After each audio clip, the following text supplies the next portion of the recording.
নমস্কার, সুভদ্রের রান্নাঘরে আমার সকল দর্শক বন্ধুকে জানাই স্বাগত। আমি শিউলি। আজকে দেখো আমি পনির নিয়ে এসেছি, তোমাদের দেখাতে ভুলে যাচ্ছি। পনিরটা কিন্তু আমার ঘরে নিজে হাতে বানানো পনির, দেখেছো তো। তো আজকে আমি পনিরের একটা রেসিপি করব, সম্পূর্ণ নিরামিষ পনিরের রেসিপি বানাবো। তার জন্য আমি পনিরটা প্রথমে পিস করে নিচ্ছি, আর দিয়ে তারপরে আমি কি কি নেব তোমাদের দেখাচ্ছি। পনিরগুলো আমি পিস করে কেটে রেডি করে নিয়েছি একদম। দেখো একটু মানে ডিজাইন করে কাটার চেষ্টা করেছি, যাই হোক। আর এবারে আমি কি করব দেখো, এই যে আমি কতগুলো কাজু নিয়েছি, কিশমিশ নিয়েছি, চারমগজ আর পোস্ত, এগুলোকে আমি ব্লেন্ড করে নেব একদম মিক্সির জারের মধ্যে দিয়ে। সব একসাথে আমি ব্লেন্ড করব, আমি নিয়ে আসছি। আর এদিকে দেখো তোমাদের দেখাচ্ছি, এখানে আদা, কাঁচা লঙ্কা আর টমেটো বেটে নিয়েছি। এই মশলাটা আমি রেডি করে নিচ্ছি। এর মধ্যে আর একটু এই যে জিরের গুঁড়ো দিয়ে দিলাম, আর একটু ধনের গুঁড়ো দিয়ে দিলাম, আর একটু কাশ্মীরি রেড চিলি পাউডার দিয়ে দিলাম, একটু কসুরি মেথি দিয়ে দিলাম। দিয়ে এই মশলাটা আমার রেডি হয়ে গেলে এটাকে আমি জলের মধ্যে গুলেও একদম রেডি করে রেখে দিলাম, ঠিক আছে। আমি কড়া বসিয়ে দিয়েছি, কড়াতে তেল দিয়ে দিয়েছি। তেলটা গরম হয়ে গেছে। এবারে দেখো আমি কতগুলো গোটা গরম মশলা, জিরে, শুকনো লঙ্কা, একটা তেজপাতা, এগুলো আমি ফোড়নের মধ্যে দিয়ে দিলাম। একটু ফোড়নটা ভাজা হোক, তারপরে আমি মশলাটা দেবো।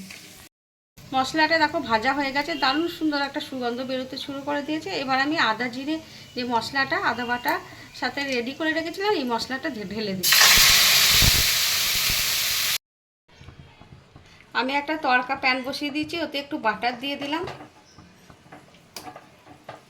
দেখো বাটারটা গলে যাবে। তারপর আমি কতগুলো ক্যাপসিকাম কেটে রেখেছি, ক্যাপসিকামটা আমি একটু সতে করে নেব। এবার আমি দিয়ে দিচ্ছি। ক্যাপসিকামটা একটু সতে করে নিচ্ছি আমি।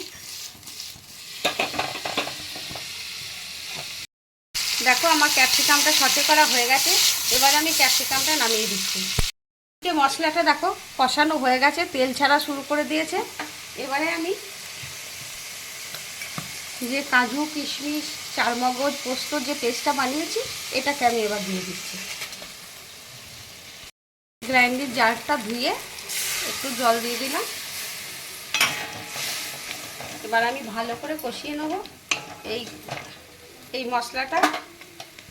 আর আমি একটু লবণ দিচ্ছি, লবণ দিয়ে নিই পরিমাণ মতো, স্বাদ অনুযায়ী আমি লবণ দিয়ে দিলাম। আর একটু স্বাদ মতো একটু চিনি দিয়ে দিলাম। আমি সবসময় বলি চিনিটা স্বাদের ব্যালেন্স আনে রান্নায়, তো তার জন্য একটু দিলাম অল্প করে। এবার আমি ভালো করে একটু কষিয়ে নেব। আমি এবার ক্যাপসিকামগুলো দিয়ে দিচ্ছি।